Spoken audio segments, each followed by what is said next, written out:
వెంకన్న అనంత పద్మనాభుడి తర్వాత బాలరాముడు ఆదాయంలో ముచ్చటగా 3వ స్థానంలో నిలిచారు. 700 కోట్ల రూపాయల వార్షిక ఆదాయంతో 3వ స్థానానికి చేరిన అయోధ్య దేశవ్యాప్తంగా టెంపుల్ టూరిజం ఊహించిన దానికన్నా ఎక్కువగానే వికసిస్తోందనేందుకు అసలైన నిదర్శనం. ఇంతకీ అయోధ్య ఆదాయంలో ఎలా మిగిలిన ఆలయాలను నెట్టింది? దేశంలో ఇంకా ఏ ఆలయాలు వార్షిక ఆదాయాల్లో టాప్లో ఉన్నాయి?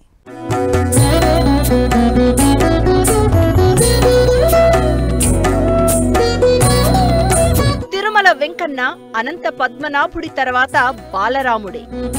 700 కోట్ల వార్షిక ఆదాయంతో 3వ స్థానంలో అయోధ్య. భారత్లో పరుగులు పెడుతున్న టెంపుల్ టూరిజం. దేశవ్యాప్తంగా ఆధ్యాత్మిక పర్యాటకం 3 పువ్వులు 6 కాయల్లా వికసిస్తోంది. ఏడాదికి ముందు అయోధ్య బాలరాముడి ఆలయం ప్రారంభమైతే అప్పుడే దేశంలోని అత్యధిక ఆదాయం అందించే ఆలయాల సరసన బాలరాముడు చేరిపోయాడు. తిరుమల శ్రీ వెంకటేశ్వర స్వామి, కేరళ అనంత పద్మనాభ స్వామి తర్వాత బాలరామచంద్రుడి అయోధ్య ఆలయం భారీగా ఆదాయాన్ని సమకూర్చుతోంది. అలా ఆదాయం సమకూర్చడంలో దేశంలోనే 3వ అతిపెద్ద ఆలయంగా రికార్డులకెక్కింది. అయోధ్య బాలరాముడిని రామ్ లల్లా అని పిలుస్తారు ఉత్తరాది రాష్ట్రాల వారు. అయోధ్య ఆలయంలో బాలరాముడి విగ్రహాన్ని ప్రతిష్ఠించిన నాటి నుంచి ఇప్పటి వరకు సుమారుగా 13 కోట్ల మంది భక్తులు, పర్యాటకులు సందర్శించుకున్నారు. అలా అయోధ్య ఆలయం వార్షిక ఆదాయం దాదాపు 700 కోట్ల రూపాయలకు పైనే దాటింది. అంటే వార్షిక ఆదాయం పరంగా రామ మందిరం, పంజాబ్లోని స్వర్ణ దేవాలయం, కశ్మీర్లోని శ్రీ మాతా వైష్ణోదేవి ఆలయం, మహారాష్ట్ర షిరిడి సాయిబాబా ఆలయాలను వెనక్కి నెట్టేసిందన్నమాట. ఇది ఉత్తరప్రదేశ్ ఆర్థిక వ్యవస్థతో పాటు దేశ ఆర్థిక వ్యవస్థ అభివృద్ధికి ఎంతో దోహదపడుతోంది అన్నది ఆధ్యాత్మికవేత్తలు, వ్యాపారవేత్తలు చెబుతున్నమాట. విస్తృతంగా టెంపుల్ టూరిజం పెరుగుతోంది. ఇది మళ్ళీ ఆలయాలకి మహర్దశ వస్తుంది అని చెప్పడానికి ఒక గుర్తు అయితే, ఎండోమెంట్స్ అనేటటువంటిది ఇక్కడ దక్షిణాదిలో ఉండి ఈ ఉన్నతమైనటువంటి స్థితిని ధర్మం కోసం వెచ్చించేటువంటి కృషిని పెంచాల్సిన అవసరం ఉంది. ఈ ఏడాది కాలంలో అయోధ్యలో భక్తులు, పర్యాటకుల రద్దీ విపరీతంగా పెరిగింది. దీంతో భారీగా ఆదాయం సమకూరుతున్న 10 ప్రముఖ ఆలయాల జాబితాలో బాలరాముడు ఏకంగా 3వ స్థానానికి చేరాడు. నిత్యం వేలాదిగా భక్తులు బాలరాముడిని దర్శించి హుండీల్లో బంగారం, వెండి, నగదు సమర్పిస్తున్నారు. అలా ఏడాదికి 700 కోట్ల రూపాయల ఆదాయాన్ని బాలరాముడి ఆలయం పొందింది.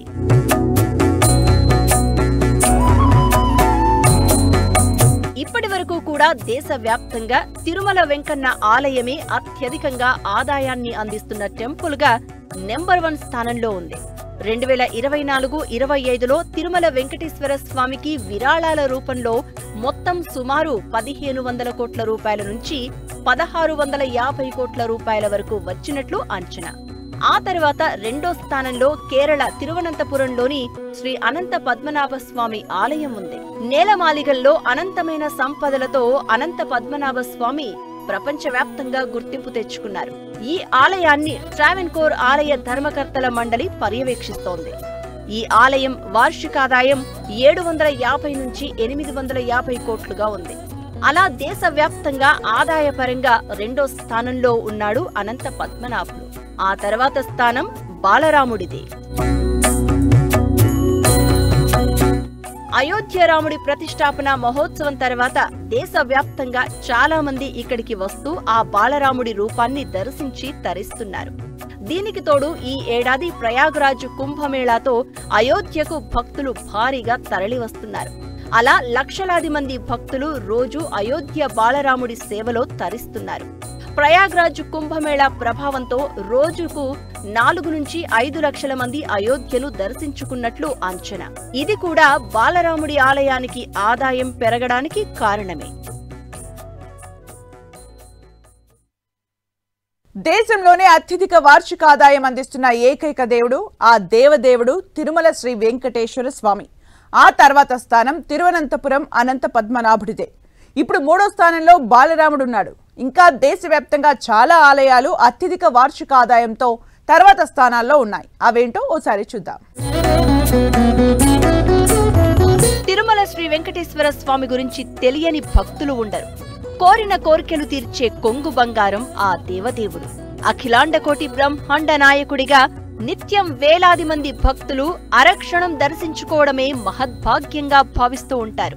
తిరుమల తిరుపతి దేవస్థానం ఆధ్వర్యంలో నడిచే ఈ ఆలయం ఏటా 100 కోట్ల ఆదాయాన్ని ఆర్జిస్తోంది. 2024 నుంచి 2025 వరకు తిరుమల వెంకన్న ఆదాయం సుమారుగా 1600 కోట్ల రూపాయలకు పైనే ఉందని అంచనా. అలా గోవిందుడు అందరివాడుగా ఉన్నా ఆదాయంలో మాత్రం అందనంత ఎత్తులో ఉన్నాడు. టెంపుల్ టూరిజంలో దినదిన ప్రవర్ధమానంగా విరాజిల్లుతున్నాడు. కేరళ అనంత పద్మనాభ స్వామి ఆలయం కూడా దేశంలోనే ప్రముఖ ఆలయాల్లో ఒకటిగా ఉంది. కేరళ రాజధాని తిరువనంతపురంలో ఉన్న అనంత పద్మనాభ స్వామి ఆలయాన్ని ది సిటీ ఆఫ్ లార్డ్ అనంత అని పిలుస్తారు. 16వ శతాబ్దంలో నిర్మించిన ఆ ఆలయం నేలమాళిగల్లో అనంతమైన సంపదతో ప్రపంచ ప్రఖ్యాతిగాంచింది. వజ్ర వైడూర్యాలు, మణులు, మాణిక్యాలతో లక్షల కోట్ల రూపాయల సంపద అనంత పద్మనాభుడి సొంతం. దీంతో ఈ ఆలయానికి నిత్యం వేలాది మంది భక్తులు తరలివచ్చి దర్శించుకుంటారు. ఏటా సుమారుగా 750 నుంచి 850 కోట్ల రూపాయల ఆదాయాన్ని ఆర్జిస్తున్న అనంత పద్మనాభుడు తిరుమల శ్రీ వెంకటేశ్వర స్వామి తర్వాత 2వ స్థానంలో ఉన్నాడు. అంత భయంకరంగా క్షేత్రాలకి నిర్లక్ష్యం చేసిన రోజులో కూడా శంకరాచార్యుల వారి యొక్క పుణ్యమా అని తిరుమలలో ఆయన పద్మపీఠంలో వేసినటువంటి సర్వాకర్షణ యంత్రం పుణ్యమా అని తిరుమల దగ్గర చాలా విశేషమైనటువంటి భక్తజన సందోహంతో ఎప్పుడూ ఉంటుంది. 2వ స్థానంలో అనంత పద్మనాభస్వామి క్షేత్రం. ఈ మధ్య అద్భుతమైనటువంటి నిధి లభించినటువంటి క్షేత్రం. ఇక 3వ స్థానంలో 700 కోట్ల దళసరి ఆదాయముతో ఇవాళ అయోధ్య క్షేత్రం మన మధ్యలోకి వచ్చింది. పంజాబ్ అమృత్సర్లో స్వర్ణ దేవాలయం ఆదాయపరంగా 4వ స్థానంలో ఉంది. దీన్ని గోల్డెన్ టెంపుల్ అని అంటారు. అమృత్సర్లో బంగారు పూతతో ఈ ఆలయాన్ని నిర్మించారు. దీని వార్షిక ఆదాయం సుమారుగా 650 కోట్లకు పైనే ఉంటుంది. ఉత్తర భారతదేశంలో సిక్కు మతస్థులకు అతి పవిత్రమైన ఈ ఆలయానికి 400 ఏళ్ల చరిత్ర ఉంది. ఈ టెంపుల్ నిర్మాణానికి 700 కిలోల బంగారాన్ని వాడారు. సిక్కు మతస్థులే కాకుండా అన్య మతాలకు చెందిన వాళ్లు కూడా ఈ పవిత్ర ప్రాంతాన్ని పర్యటించి ప్రార్థనలు చేయడం విశేషం. జమ్మూ కశ్మీర్లో అత్యంత ప్రసిద్ధి చెందిన వైష్ణోదేవి ఆలయం ఆదాయంలో 5వ స్థానంలో ఉంది. ఏటా దాదాపుగా 600 కోట్ల రూపాయలు వైష్ణోదేవి ఆలయానికి ఆదాయం సమకూరుతోంది. హిందువులు వైష్ణోదేవిని వైష్ణవి అని పిలుస్తారు. ఎత్తైన హిమాలయ పర్వత ప్రాంతంలో త్రికూట పర్వత శ్రేణిలో ఉన్న ఈ ఆలయాన్ని వేలాదిగా భక్తులు దర్శించుకుని తరిస్తారు. కొండల్లో కాలి నడకన గుర్రాలు, పల్లకీలపైన ఈ గుడికి చేరుకుంటారు. జై మాతాది అంటూ ఆ అమ్మవారిని కొలుస్తారు. మహాశక్తి, లక్ష్మి, సరస్వతి స్వరూపంలో అమ్మవారు దర్శనమివ్వడం ఇక్కడి ప్రత్యేకత. పర్వదినాల్లో భక్తుల సంఖ్య లక్షల్లో ఉంటుంది. మహారాష్ట్రలో షిరిడి సాయిబాబా ఆలయం కూడా అత్యధిక ఆదాయాన్ని సమకూర్చే మందిరాల్లో ఒకటిగా చెబుతారు. ఏటా 500 కోట్ల రూపాయల వరకు షిరిడి సాయిబాబా ఆలయం ఆదాయాన్ని అందిస్తోంది. అలాగే శ్రీక్షేత్రంగా పిలిచే ఒడిశాలోని పూరి జగన్నాథ్ ఆలయానికి 150 కోట్ల ఆదాయం సమకూరుతోంది. ఢిల్లీలోని స్వామినారాయణ్ అక్షరధామ్ టెంపుల్ కు కూడా ఏటా భక్తులు, విదేశీ యాత్రికులు పెద్ద ఎత్తున సందర్శిస్తారు. అలా అక్షరధామ్ టెంపుల్ వార్షిక ఆదాయం 200 కోట్ల నుంచి 250 కోట్ల వరకు ఉంటుంది. ఇక అతి పురాతనమైనదిగా చెప్పే గుజరాత్ సోమనాథ్ ఆలయానికి కూడా ఏటా భక్తుల రద్దీతో పాటు ఆదాయం భారీగానే వస్తోంది. సోమనాథ్ ఆలయానికి 150 కోట్ల నుంచి 200 కోట్ల వరకు ఆదాయం వస్తున్నట్లు అంచనా.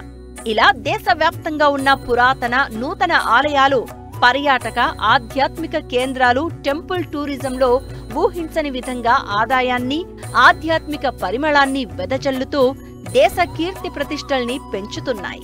ఆధ్యాత్మిక పర్యాటక రంగానికి ఆర్థికాభివృద్ధిని చేకూర్చుతున్నాయి.